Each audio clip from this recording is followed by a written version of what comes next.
2 பேர் இறந்து மேலுலகத்துக்கு போயிருக்கிறாங்க. ஒருத்தர் யாருன்னா ஒரு பெரிய பணக்காரர், இன்னொருத்தர் அவர்கிட்ட வேலை பார்த்தவர். 2 பேருமே ஒரே நேரத்தில் இறந்து மேலுலகத்துக்கு போயிட்டாங்க. யார் சொர்க்கத்துக்கு போகிறது யாருக்கு நரகத்துக்கு போகிறதுன்றத கடவுளே சொல்லுவார் அப்படின்ட்டாங்க.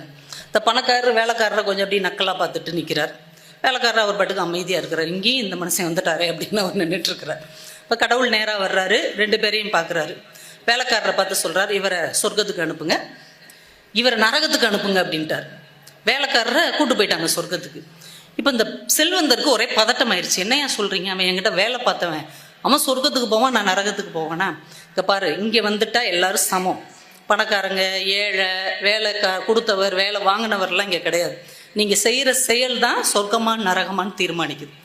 சரிங்க, அப்படி என்ன சொர்க்கத்துக்கு போகிற மாதிரி அவர் சாதிச்சாரு அப்படின்னு கேட்டிருக்காரு இவர். ஒன்றும் இல்லைப்பா, ஒரு மாடு பசியில் தண்ணி தாகத்தில் ஒரு குளத்துக்கு வந்துச்சு தண்ணி குடிக்கிறதுக்கு.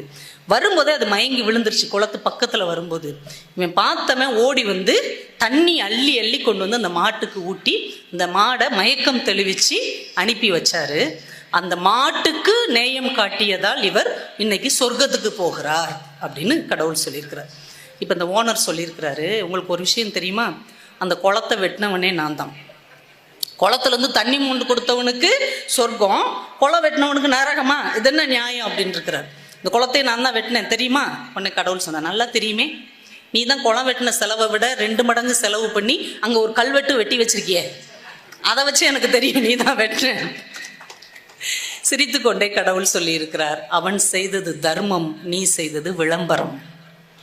விளம்பரத்துக்கு ஒரு நாளும் சொர்க்கம் கிடைக்காது, உண்மையான தர்மத்துக்கு மட்டும்தான் சொர்க்கம் கிடைக்கும் என்று அவர் சொன்னார். என்றால் நாம இன்னைக்கு நிறைய நல்லது செய்து கொண்டு இருக்கிறோம். நிறைய நல்லதுல ஏன் செய்யறோம்னா 4 பேருக்கு தெரியணுங்கிறதுக்காக நல்லது செஞ்சுட்டு இருக்கோம். உண்மையிலேயே மனதார யார் இருந்தாலும் இல்லாவிட்டாலும் நல்லது செய்ய வேண்டும் என்கின்ற எண்ணத்தோட செய்யும். இது மனிதனுடைய ஒரு கெட்ட குணம். எது செஞ்சாலும் அதை கொண்டு வந்து ஃபேஸ்புக்கில் போடுறது, வாட்ஸ்அப்பில் போடுறது. எப்படி இப்படி ஆனோன்னே தெரியல. மற்ற உயிரினம் ஏதாவது இப்படி செய்தா சார்? நம்ம வீட்டு நாய் இப்படி செய்தா? இப்போ நாய் என்னுடைய எஜமானர் மேல் நான் ரொம்ப அன்பாக இருக்கிறேன். அவர் கூப்பிட்டா அவங்க மனைவியே 10 தடவை கூப்பிட்டா கூட என்னன்னு கேட்க மாட்டாங்க. என்னை ஒரு தடவை கூப்பிட்டாலே நான் ஓடி போய் அவர் முன்னாடி நின்று 30 தடவை வாலாட்டுவேன். அவர் எப்படி மோசமான சாப்பாடு கொடுத்தாலும் சாப்பிட்டுக்குவேன். எனக்கு அவரை ரொம்ப பிடிக்கும். இறைவனுக்கு நன்றி அப்படின்னு என்னைக்காவது எழுதி போட்டிருக்கா? போட்டால் அது எவ்வளோ அவமானமாக இருக்கும். யானை என்னைக்காவது சொல்லியிருக்கா, இன்றைக்கு மட்டும் நான் 58 பேருக்கு ஆசீர்வாதம் செய்தேன். அதில் ஒருத்தன் என் பக்கத்தில் செல்ஃபி எடுக்கிறதுக்காக தொந்தரவு பண்ணிக்கிட்டே இருந்தான். ஓங்கி அப்பலாம் போல இருந்தது.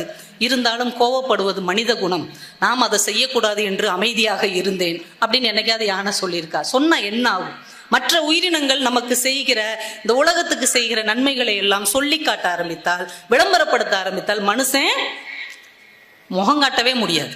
என்ன உன் நாய் இப்படி சொல்லுது உன்னை பற்றி, என்ன உன் மாடு உன்னை பற்றி இவ்வளோ கேவலமாக பேசிச்சு, நடக்குமா நடக்காதா? இப்போ எந்த உயிரினத்துக்கு இப்படி ஒரு கெட்ட புத்தியே கிடையாது. மழை என்னைக்காவது சொல்லியிருக்கா, நான் 100 சென்டிமீட்டர் மழை இன்றைக்கு பெய்து இருக்கிறேன், ஒரு 10 வேளை இவங்க சந்தோஷமா தண்ணி சாப்பிட்டு தாகம் தீர்ந்து வாழ்வார்கள் அப்படின்னு ஏதாவது எழுதியிருக்குதா? ஒரு கௌதமன் ஒரு கவிஞர் எழுதினார் சின்ன கவிதை, எந்த மழை துளியிலும் உபயம் எழுதியதில்லை மேகங்கள். எந்த மழை துளியிலும் உபயம் எழுதியதில்லை மேகங்கள். மேகம் நினைச்சிச்சுன்னா ஒவ்வொரு மழை துளியிலையும் தான் பேரை எழுதி எழுதி விட்டுருந்தா எவ்வளவு மோசமா இருக்கும்.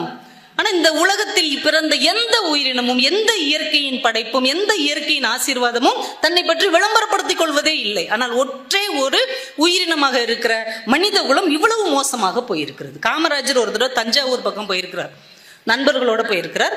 ஒரு சின்ன கோவில் பார்க்கறதுக்கே அழகா இருந்திருக்கு. இவங்க கொண்டு வந்த சாப்பாடு அங்கே வெளியில வச்சு சாப்பிடுவோன்ட்டு சாப்பிட்டுட்டு கோவிலே அப்படியே சுத்தி பார்த்துட்டு வெளியில வந்திருக்கிறாங்க. வந்தோடனே காமராஜர் சிரிச்சுட்டே இருந்திருக்கிறார். அவர் நண்பர் கேட்டிருக்கிறாரு, என்னங்க திடீர்னு சிரிக்கிறீங்க?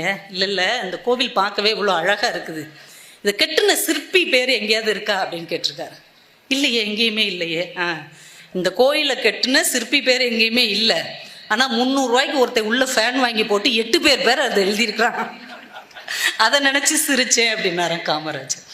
நம்ம செய்கிற உபயம் என்பது காலத்தை தாண்டி நிலைத்து நிற்க வேண்டுமே தவிர, நம் பெயரை எழுதி வைப்பதால் மட்டுமே நிலைத்து நின்றால் அது உண்மையான உயிர் நேயமாக இருக்க முடியாது என்பதை நாம புரிந்து கொள்ள வேண்டும்.